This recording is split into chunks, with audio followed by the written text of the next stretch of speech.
This is crazy!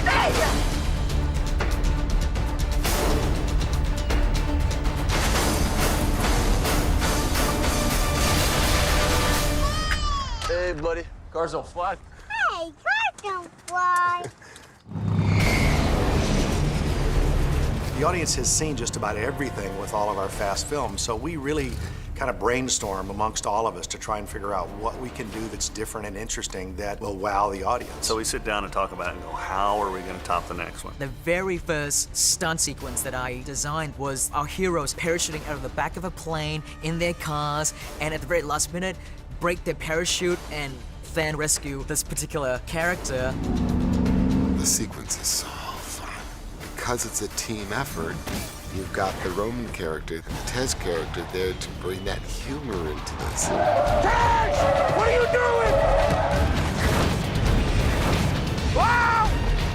Wow!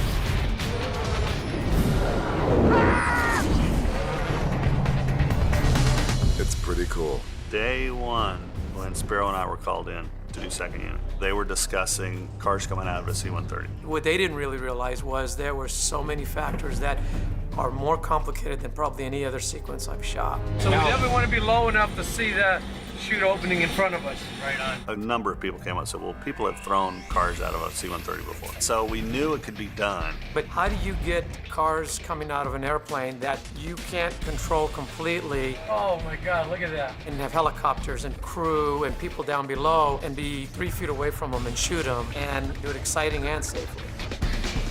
And so that was the R&D part of it, trying to figure out how to get all these cars out of the C-130 together with guys in the air with it and make them drop flat. Every single car that we dropped fell differently. And even though some of them were a little front heavy and some of them were back heavy, the weird thing is if you rolled the windows up, they tended to start stabilizing themselves. Because when we first sent the cars out with no drogue chute, they're free falling at 175. And so the skydivers could never catch them. They had to be a part of the car when it went out. So he said, you guys grab onto the cars. Just run out with them and grab onto it so that its first initial drop, when it's gaining its terminal velocity, you're with it. And that was the key element that made it all work. The operators we have were all from the Red Bull jump team, and they were all very good at knowing which is up and which is down pretty quickly, and then just fixing the car in the way that we need it and then getting away from it, because you can't hold on to the car and shoot it like that. You have to push the car away from you to get the wide shot that we need. And then James saw what we did, saw what the angles of the car were, and just seamlessly dropped it in. Woo! Now we're moving. I worked with my really incredible second unit director with Spiro to tie it all together and try and make it cohesive. He had these great rigs that Dan built for first unit, and they were gimbals that were 15, 20 feet off the ground. So he had Dom's car in the air, and it could tilt way down like this and move around and turn. And they started with the camera car 200 yards away and flying in at speed as this car is starting to drop like this and comes around, goes around it, and this car is turning like this, and you come all the way in and you're in on vent. And it cuts so great with the footage we have. The gimbal work is amazing. I was so jealous of Tyrese being in that rig. Let's make a movie, people. It's just like riding in a roller coaster backwards. I mean, who wants to do that? Okay, now I'm nervous. I wanted to be tumbled about like I'm inside of a washing machine. Oh, again? Oh! I thought it was the coolest thing ever. Out of the 4 cars, we lost 2 of them because of winds. The parachute didn't get away from the car, so we're getting a call, you know, hey, this car's not stopping and it's heading towards the freeway. We got it, but that one was something that got our hearts pumping a little bit. The airdrop sequence, we did it in 2 parts.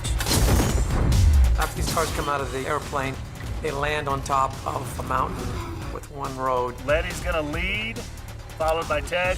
As they glide down, they're never gonna hit the ground. They just come to a stop and we pull them back to number 1. The big issue was they had to be real cars. We want the cars running in the air, and when they pull the release, this thing's gonna drop 10 or 12 feet out of the air, hit the ground, and take off and spin the tires.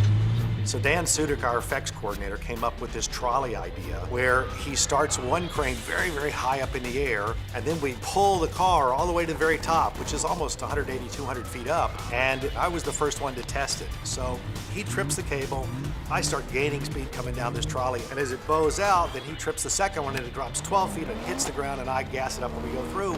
And And I thought, my God, this actually worked.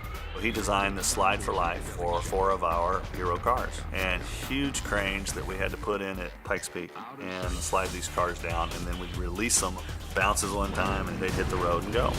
By building a rig like this and doing it this way, it's just such a cool look on film. It's something you just don't ever see. I mean, a parachuting car and then releasing and dropping and then starting chasing. And then we had 4 of them doing it. I said very early on that this sequence will end up being a great trailer moment, and sure enough, it's in the first trailer. Hell yeah!